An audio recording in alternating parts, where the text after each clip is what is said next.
Hey everybody, it's Cindy Whitmer here from Confident Women. You can have it all. And this week we're talking about midlife transitions.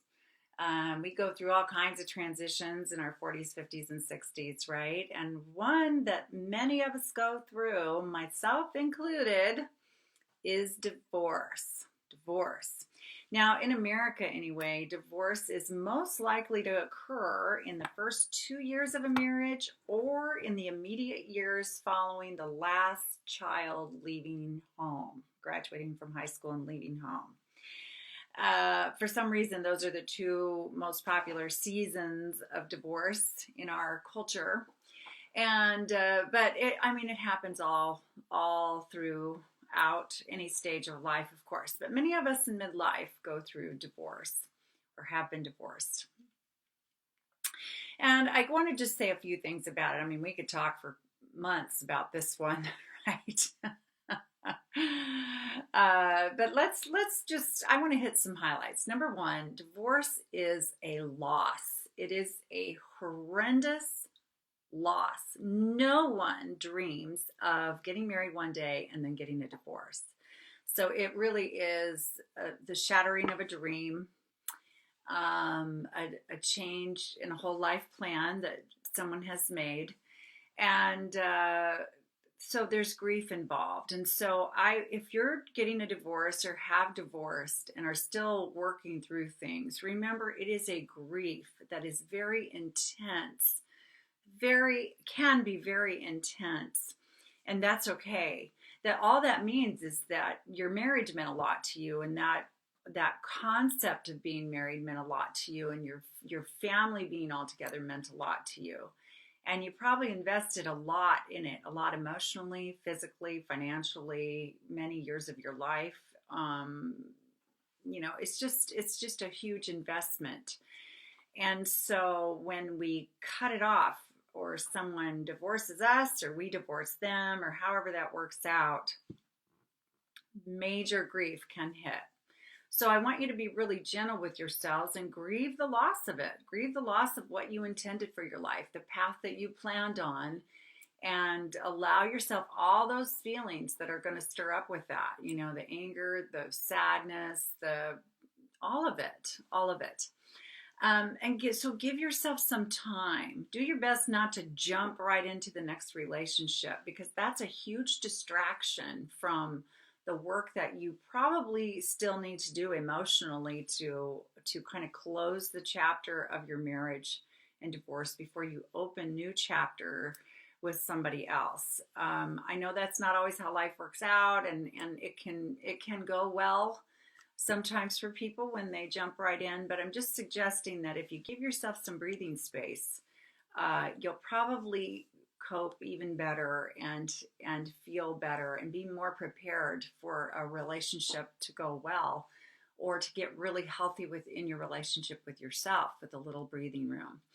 And then all that guilt you feel, or regret, or shame, or blame, or whatever, those really difficult, challenging emotions that come sometimes with divorce, I want you to really consider letting those go.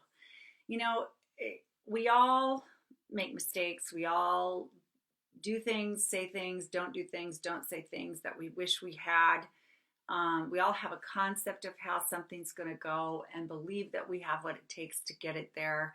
And then life happens, and people's dynamics with each other can be complicated. And so I would really prefer if you could look at your marriage that ended not as a failure, but as an awesome feedback system for you. Feedback. So in other words, what lessons did you learn from this marriage? What did you learn about yourself in the context of being in this marriage or marriages if you've divorced more than once? What do you know about yourself that you didn't know before you started in the marriage? And how can that be useful to you as you move forward in your life, single or as you develop a relationship with somebody else in the future? So please reflect on the marriage only as long as you can learn something from it and embrace the lessons and really get the feedback from the experience that will help you to move forward in your life. Not all this, oh, I failed, I'm bad, I'm awful, I'm a divorcee.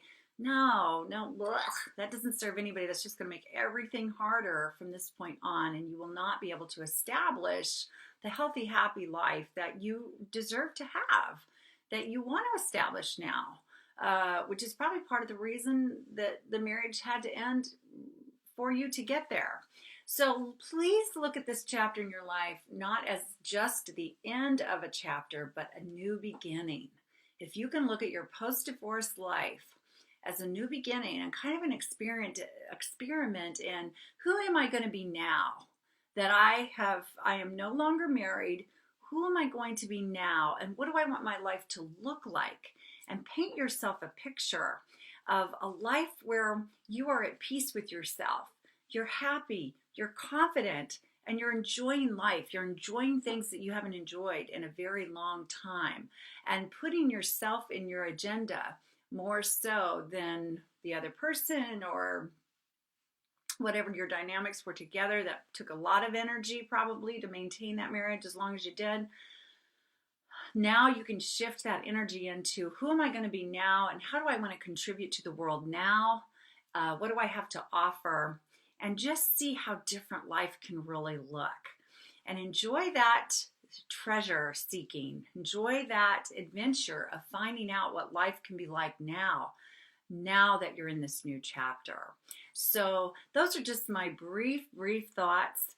If you'd like to talk to me more about this, just write me a message, let me know, reach out, and we can have a call and talk more about it. So I wish you a wonderful day, and I will talk to you again soon.